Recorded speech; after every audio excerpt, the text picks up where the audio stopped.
Hello everyone, আসসালামু আলাইকুম। Welcome to my channel. আবারও চলে আসলাম প্রতিদিনের মতন আপনাদের মধ্যে নতুন একটা রেসিপি নিয়ে। আজকের রেসিপিটা হচ্ছে বাসাতে কিভাবে চিকেন ফ্রাই তৈরি করব ঘরোয়া উপকরণ দিয়ে। ওইদিকে আমি আলাদা করে নিয়েছি সবগুলো উপকরণ: শুকনো মরিচের গুঁড়ো, হলুদের গুঁড়ো, জিরের গুঁড়ো, গরম মশলার গুঁড়ো, টমেটো সস, লেবুর রস, টক দই, সাথে স্বাদ মতো লবণ। এদিকে নিয়েছি আদা বাটা। সবগুলো উপকরণ আমি পরিমাণ মতো আলাদা নিয়েছি। এখানে আমি লেগ পিস নিয়েছি। লেগ পিসের পরিমাণে সবগুলো উপকরণ আমি নিয়েছি। লেগ পিসগুলো এইভাবে একটু আমি কেটে নিয়েছি যাতে ভিতরের দিক দিয়ে মশলাটা ভালো করে মাখা হয়ে যায়, তার জন্য স্বাদটাও আসবে বেশি, ওই জন্য আমি এভাবে কেটে নিয়েছি। এখন আমি সবগুলো উপকরণ আমি দিয়ে দিতেছি। প্রথমে আমি আদা বাটা আর রসুন বাটাটা আমি একসাথে দিতেছি, টক দই। সবগুলো উপকরণ এইভাবে দিয়ে আপনারাও বাসাতে সহজে তৈরি করে নিতে পারেন চিকেন ফ্রাই রেসিপিটা।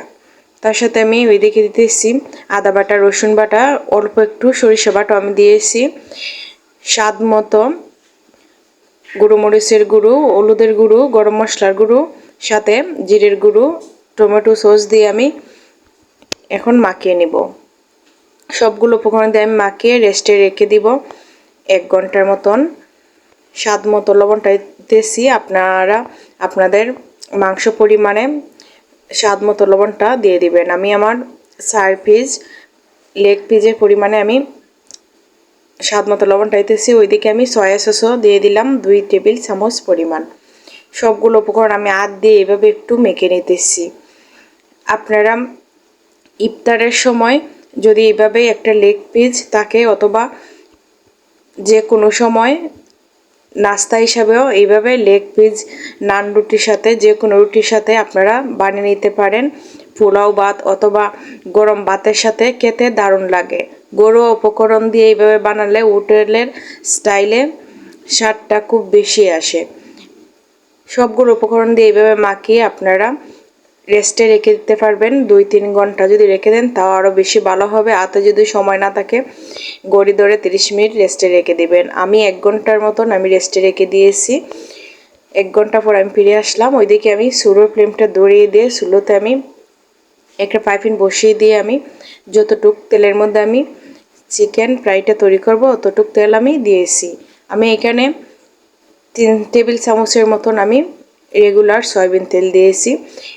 এইভাবে চিকেন ফ্রাইটা বানালে বেশি তেলের প্রয়োজন হয় না, অল্প তেলে ধীরে ধীরে হয়, খুব ভালো লাগে। চুলোর ফ্লেমটা একদম স্লোভাবে রাখতে হয়। আমি এখন ঢাকনা দিয়ে একটু চাপা দিয়ে দিতেছি। চুলোর কাছে আমি থাকবো যাতে পুড়ে না যায়। চুলোর কাছে থেকে আমি একটু পরপর একটু উল্টিয়ে পাল্টিয়ে দিব। চুলোর ফ্লেমটা একদম স্লো আছে দিয়ে এইভাবে কম তেলে চিকেন ফ্রাইটা বানিয়ে নিলে খেতে একদম অসাধারণ হয়। বাসাতে ছোট বড় সবাই পছন্দ করবে। হোটেল থেকে না এনে এইভাবে আপনারাও বাসাতে তৈরি করে নিতে পারবেন। আমি এখন একটু উল্টে নিতেছি। এইভাবে আমি উল্টে পাল্টিয়ে আমি চিকেন ফ্রাইটা আমি ভেজে নিব। যেহেতু আমি অল্প তেলে ভাজতেছি, তার জন্য আমি এভাবে একটু কাছে থেকে আমি উল্টিয়ে পাল্টিয়ে ভেজে নিতেছি। অল্প তেল দিয়ে এভাবে ভেজে নিলে খুব সুন্দর একটা ফ্লেভার আসে, খেতেও ভালো লাগে, পুরা পুরা গন্ধ আসে চিকেন থেকে। আমার কাছে খুবই ভালো লাগে এইভাবে চিকেন ফ্রাই তৈরি করে নিলে। এইভাবে একটু উল্টিয়ে পাল্টিয়ে আপনারাও ভেজে নিতে পারবেন খুবই অল্প সময়ে আর অল্প উপকরণ দিয়ে।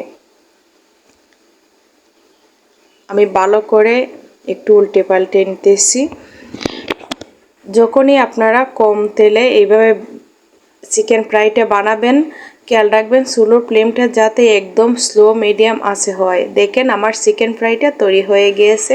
আমি উল্টে পাল্টে একদম লাল কালার করে হালকা একটু পুরা পুরা করে ভেজে নিয়েছি। মাশাআল্লাহ খুব সুন্দর হয়েছে। এদিকে আমি আপনাদেরকে পরিবেশন করে দেখিয়েতেছি। দেখতে যতটা সুন্দর, খেতে আরও অসাধারণ হয়েছিল। তো বন্ধুরা, আমি সবসময় চেষ্টা করি আপনাদের মধ্যে নিত্য নতুন ও সহজ সহজ ভিডিও নিয়ে হাজির হওয়ার জন্য। পরবর্তীতে আরও ভিডিও নিয়ে হাজির হব। সবাই ভালো থাকবেন। আল্লাহ হাফেজ।